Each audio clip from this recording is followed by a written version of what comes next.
Hey guys, Dan Hood here, Big DH 2000.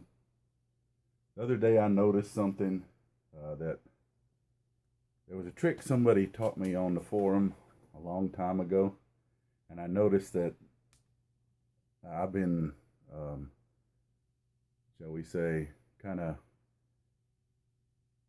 behind, if you will, on passing on the information because you know how our group works. We gather information, we pass it on. Anyway, guy by the name of Dolomite, Frank, he doesn't really get on the forums much anymore, but he taught me a little trick he learned. For those who don't know, he used to cut all his metal cores out with a scroll saw. And some of you are probably going, he's nuts. But you know what? He taught me a trick. First off, let me get this big, here's a big aluminum plate. I got a whole bunch of things I'm about to cut out on it, okay? What I do is I take spray on glue, okay?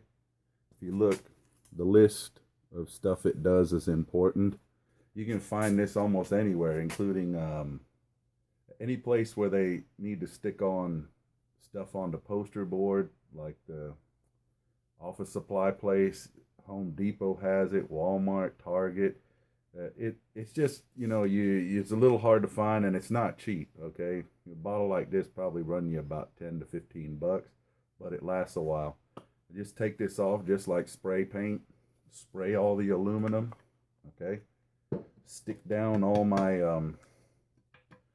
paper templates, right? You fit them in, squeeze them as hard as you can. Let me get something here.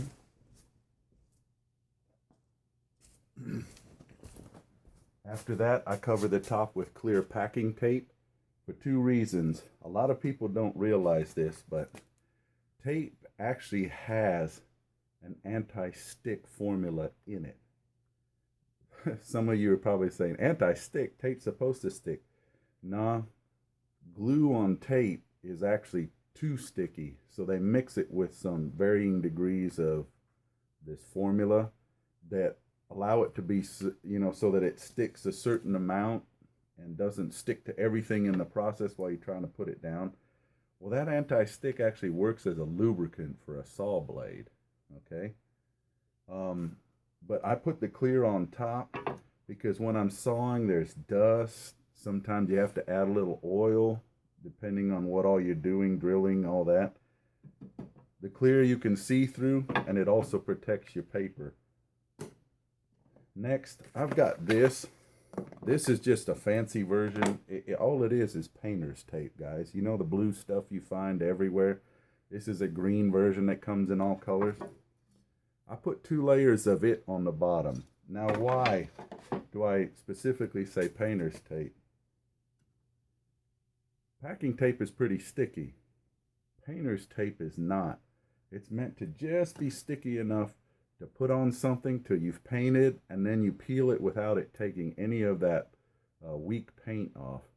That means it has a very high content of the anti-stick formula in it. And when Dolo first told me this, I was like, man, Dolo, you're crazy. Okay? I put 2 layers of this stuff on. I put this stuff on, and I did one without it, and I'm telling you guys, it's like night and day. You won't believe it till you actually do it.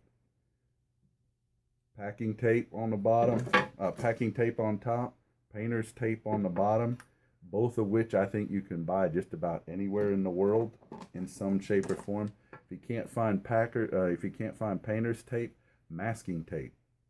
Masking tape doesn't quite stick as well as painter's tape on the bottom, which is why I use painter's tape, but you can make do if you have to. Okay. Another thing I want to show you guys that I just did. I added a 0 clearance. Can you see the 3/4 inch plywood? Added a 0 clearance on my bandsaw. Okay. You can see I cut it right in.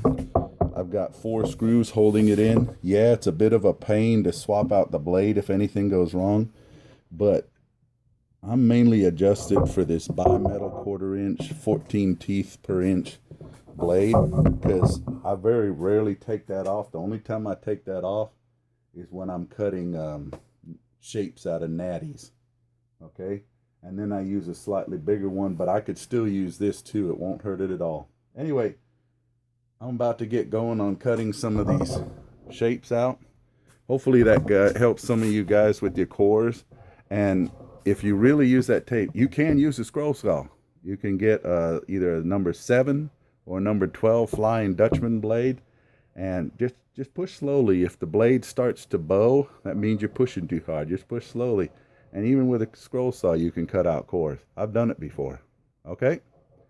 Anyway, hope that helps. Oh, on the scroll saw, never do it without tape, because you'll break blades.